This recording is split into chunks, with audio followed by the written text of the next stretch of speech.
People sometimes ask us, doctoral students or colleagues, they express interest in being on the ERB, but their concern is, how do I get on the ERB if I'm not even asked to review? So I wanted to share a few thoughts on that. So first thought, we love it when people express interest in being on the ERB.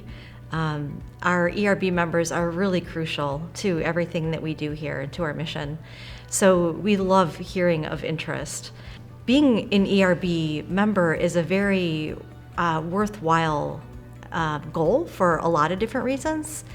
Obviously, it's a great honor to be on the ERB, so that lends some, certain amount of visibility within the academy and also some external validation with universities. But way more important and salient to the experience than that are community-based benefits. Being on the ERB definitely lends itself to a sense of being part of a broader community.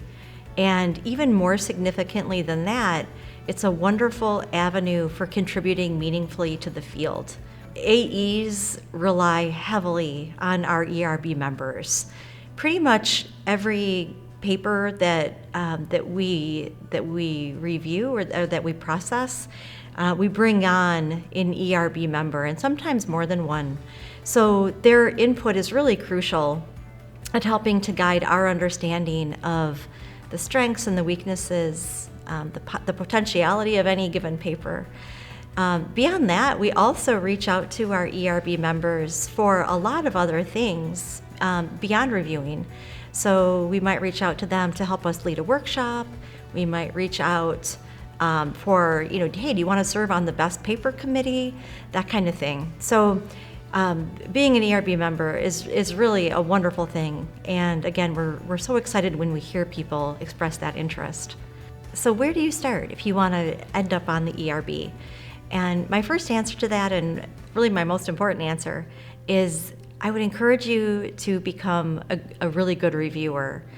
A lot of times I think in our field we sort of devalue reviewing as busy work, but honestly, becoming a great reviewer is what I've seen is it's the same thing as becoming a great scholar. It's kind of an important path to becoming a great scholar. As we learn how to review others' work, we become a better connoisseur of research in general. We become not only more discerning about it, but interestingly, we also become more appreciative of it, appreciative of really high quality research, and with a better understanding of what goes into that. Boy, that's hard. That's really impressive. We also become better scholars ourselves. We create better research. I've seen that as people review more, they tend to ask wiser research questions that are both important and also tractable. They tend to become better at framing their research. How can I frame this in a concise yet compelling way? And we also tend to become better theorizers, better understanding of how can I create an elegant model and how can I be precise in my theorizing. So how do you become a great reviewer? So first I have 4 just really quick tips. 2 of them have to do with tone. You want to always provide a balanced review, not focusing on just the positive or just the negative, but mentioning both strengths and weaknesses of the paper. Even if the paper is, most of it is weaknesses that you're talking about, make sure you take a little time in the beginning to point out some positives. Also, in terms of tone, it's important to be developmental. So maybe rather than expressing your points as, here's a weakness and here's a weakness, instead you could express them as, here's a goal, and hey, here's another goal. Your paper would be so great if you integrated this other research into it, rather than, why didn't you integrate this research? It's so central. So I'll have a lot of the same content, but frame it in a more positive light. Developmental reviews also bring in new possibilities. Like, hey, here's a new literature, or hey, here's a new direction that you might take. So tone is really important. And then a couple of quick tips on structure. Number 1, it's really important, it's so helpful to the AE if you organize your review into, let's say, 5 to 7 major points. And you can then subdivide those points. You can also chunk those points into maybe, 2 parts of your review. But breaking your review down so that it's more digestible is really helpful to the AE and to the whole process, to communicating to the authors. A second suggestion I have in terms of becoming a great reviewer is that there are some wonderful resources out there. I'll just mention a couple. Joanna Campbell and Don Conlon recently wrote an FTE on reviewing that I strongly suggest you take a look at.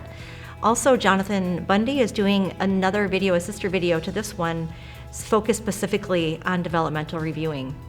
So definitely check that out. And then the third suggestion I have for becoming a great reviewer is to practice. I strongly encourage you to attend a professional development workshop or even more on reviewing. You might shadow a mentor. So if you're a doctoral student, maybe one of your professors is reviewing a paper and you could kind of review it along with him or her.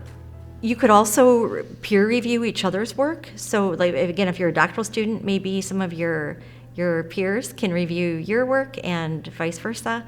And then I also encourage you to review for AOM. Okay, my second big suggestion, once you've got a little bit of experience and a little practice under your belt reviewing, is to let the journals know. So this is a very important point, and I think a point a lot of people might not realize, is you want to register on the different databases. So like with Manuscript Central, you want to make sure that you're registered and that you have keywords associated with you that are sufficiently broad. And that way you're going to come up in more searches. If you're not in the system, then you really can't be assigned a manuscript. So make sure that you sign up for those databases and that your information is sufficiently broad and it's also sufficiently up to date.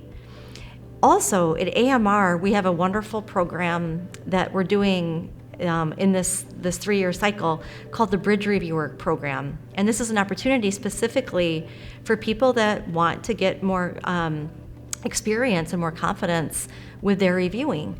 So on most manuscripts right now, or a significant subset of manuscripts, we assign an additional reviewer called a Bridge Reviewer, and that person goes through the entire process. They see the other reviews, they see the letter from the editor, and then they go back and they critique their own review and try to learn, what could I have done a little bit differently? And in some cases, they also are assigned a mentor that can provide them with feedback. So I strongly encourage you to sign up for that program. You also can reach out to AEs that you know or even that you don't know, but that are kind of similar in content area to yourself and say, hey, I'm really interested in reviewing. Can you keep me in mind? That can be really helpful too. In fact, we do have a little spreadsheet of people that are eager reviewers, and we draw on that quite a bit because finding reviewers that say yes is something that's really helpful to us.